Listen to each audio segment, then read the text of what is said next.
اوس خو یو غم جوړ دی د ډېره وخت غم دا جوړ دی چې د تصوف او د خانقاو د خلکو بدنامي خورا په شل نومانو باندې خلکو شروع کړي.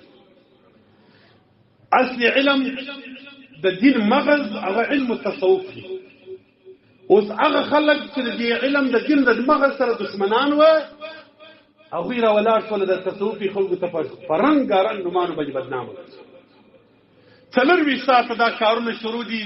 نن سبا د فیسبوک د میډیا دا ورغی تاسو یې وینئ پر دې فیسبوکانو باندې ظالمان خلک اخته یي په دې اولیاو پسې اخته یي. یو شیخ وولي راواخله د یو بل عالم کرامت راواخله د بل ملا د بل اولي عکس راواخله په یو رقم تخریبونه پسې کوه په شلو رقمو یې جوړوه د پاره د دې چې د خانقاو د صوفیو بدنام بنیاد ور بدنام کم چې د افغانستان پر سطح باندې د تصوف لوړې کورنۍ دي د هغوی په دښمنۍ کې او د هغوی په بدنامۍ باندې سار در ماښامه که یو عالم کرامت د ولی الله بیان کړي جاهل علي سړی به راولاړ شوي خبرې به پرې شروع کړي وي دا کرامت ما عقل نه مني. که ستا عقل نه مني هغه کرامت نه دی خو کرامت وایي دا ته چې ستا عقل به یې نه مني.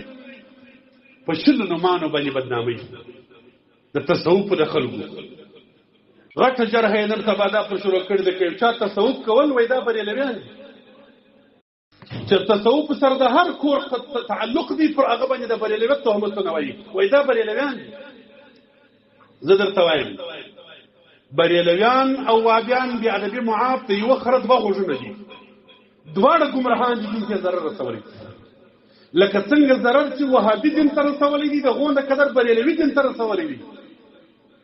خو د الله په لحاظ باندې بریلوی وپېژنه چې بریلوی څوک وي وابی وپېژنه چې وابی څوک وي.